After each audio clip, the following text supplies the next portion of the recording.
First of all, I bring you greetings from the most worshipful John D. Jones, Grand Lodge, California, ancient, free, and accepted Mason. So this evening, this video is basically it's going to be entitled, "Are you in or are you out?" Are you in or are you out? And I say that because what happens is that some of us become members of the Order of the Eastern Star, becomes members of the craft of the Freemasons, and we're there for a little while, and then we sort of fade away. And I understand that there are many things that come into play that may deter, or a person may leave the order or may leave the craft. However, if you choose to leave the craft or the order, please inform your family. That's all I'm saying. You can't tell your wife or your significant others, I'm going to the OES meeting, I'm going to the Masonic meeting, and then you don't never go, or you don't show up, and it's been a year or two and you haven't gone, but they still think that you're active. And then when time comes and you make that transition, you make that path, you're about to find yourself leaving this planet. You gone home. You gone to meet that Grand Master of the universe. It's the it factor. You're done. And then you, as a wishful master of the lodge, gets a phone call. This is Miss Johnson. I'm here to tell you that Albert has passed away. Or maybe you're the worthy matron and you get a phone call and it says that Sister Johnson has passed away, or whatever. You get that phone call.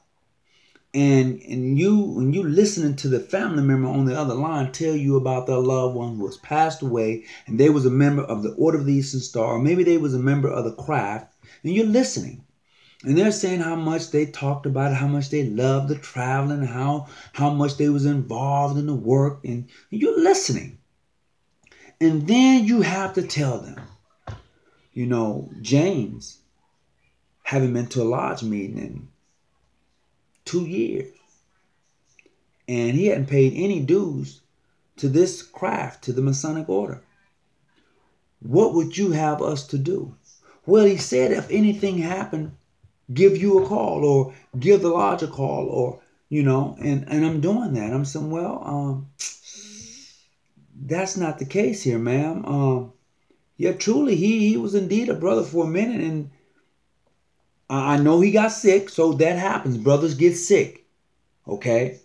They get sick. I'm not denying that. But when they get sick, we who are in the craft should try to stay in touch with them.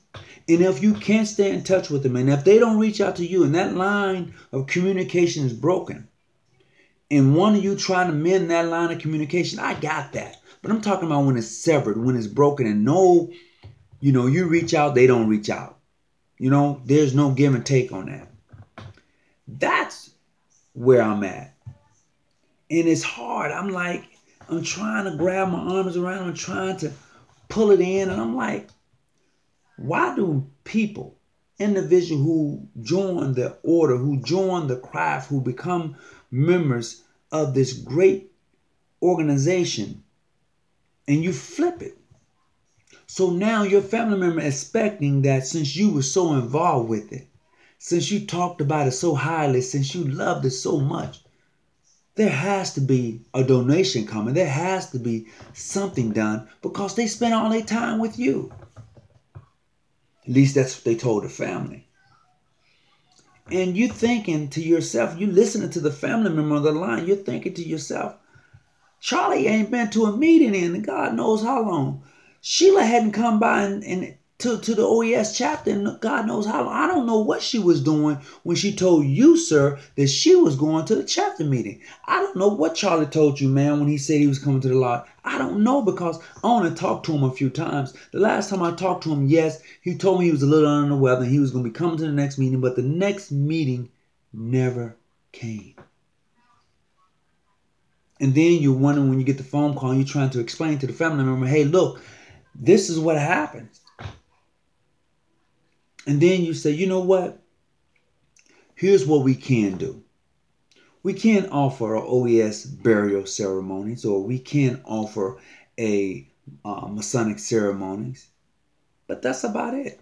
And then looking at you like, no, it can't be, because she said that I needed to contact you guys, and you guys would be making a donation, and you guys would be really involved with helping and planning, and you guys got insurance policy and all of that. And I'm like, no, ma'am, that's not true. He didn't sign up for it, and he was only here for a year, and then he left, and he said that he had some other things he needed to do, and that this was taking too much of his time.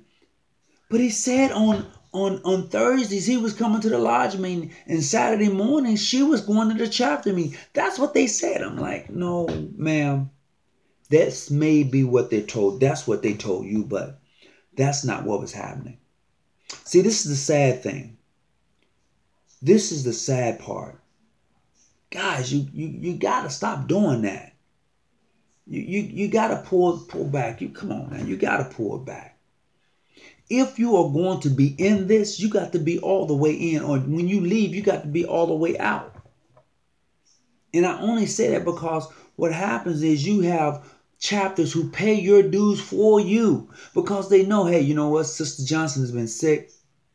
But Sister Johnson is 40 years old. Sister Johnson is 35 years old. Sister Johnson is 26 years old. Sister Johnson is not in her 50s. Nor is Sister Johnson in her 60s or 70s. But you guys have been taking care of Sister Johnson.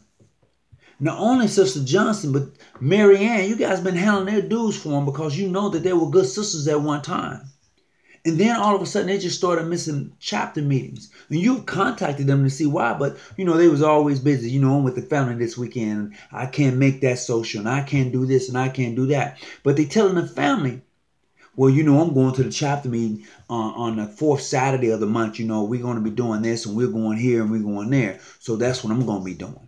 So if you need me, just know if I don't answer the phone, that's where I'm going to be at. Come on now. You know exactly what I'm talking about. I mean, really. And to you brothers who, come on. Because this is what you do. I'm going to the lodge meeting. It's the fourth Friday in every month. And yeah, you gone. You went. That first year, that second and third year, you was rocking. You was like, yeah, I'm with the boys, with my lodge brothers. We go to the lodge meeting, and afterwards we have a good, nice little fellowship. So I'm not getting home to 10, maybe 11 at night, because that's what we was doing. And then all of a sudden, you kind of like, miss this Friday, miss that Friday. And then you get a call from the brothers. Hey, man, what's happening? What's going on? Why you missing? What's happening? Oh, I'm with the wife, man.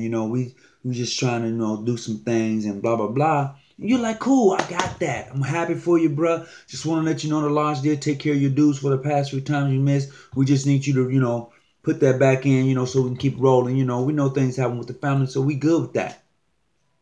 But you're telling the lady, hey, you know what? Today is second Friday, third Friday, fourth Saturday, third Saturday, second Saturday, first Saturday. We're going to the lodge meeting, and, this is where I'm going to be at. Oh, okay, baby, But because she knows some of the brothers, and she knows that these are some good men, and they married men. Even so, some of them may be single, but they good brothers. And you hanging out, they hanging out, y'all having a good time. She cool with that. But you know what? You ain't going to your lodge meetings. And then, Charlie passed, and I want to know what the lodge is going to do. He spent a lot of times with you, and I know you guys know him. And I want to say I appreciate, you guys hanging out with him. He talks so much about the lodge and how good a friendship you guys were. And, he just really spoke highly. I just want to know, is there some funds coming this way? Is there a donation coming towards the family? And if so, we wanted to go towards the funeral, or we want to do this with it. Oh, man, you know what? I'm sorry, but Charlie hadn't been to a lodge meeting in 2 years. We paid his dues up for a minute, and then, he wouldn't return calls no more. But he was telling me that he was going to the lodge meeting. Well, ma'am, I got that. I'm sorry, but he wasn't. Now, here's what we can do for you. We can do the Masonic burial for you. We can do that because he was a good brother when he participated. And, he didn't admit, he wasn't kicked out. He just stopped coming. And so when he did that, so we just stopped paying his dues to the Grand Lodge, the assessments. And so, we didn't, there you have it. Wow. Yeah. Wow. All I'm saying is don't do that. That's not how this thing works.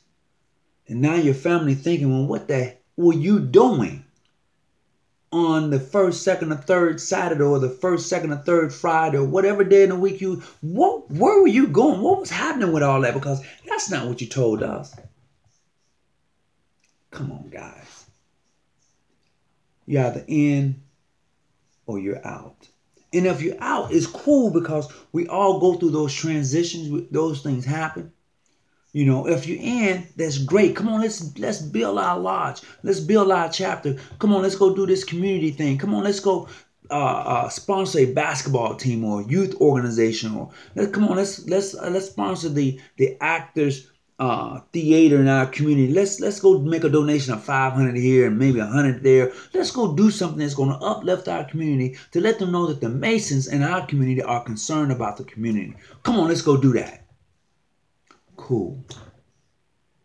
But when you're not down with that, when you're not doing that, and your family is wondering what are you doing with your spare time, because that's what you've been telling them, it gives the organization a black eye. Now the wife don't want to have anything to do with those brothers who she thought so highly of.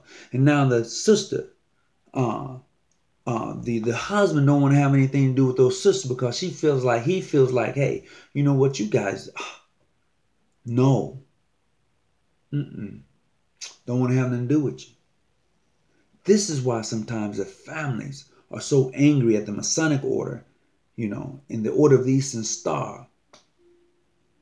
It's not just because of you taking time away from the family. It's because of what members in the family has been telling them. And then now they upset at you because you covered for them? Oh, no, but I didn't know. I had no clue that they was telling you that.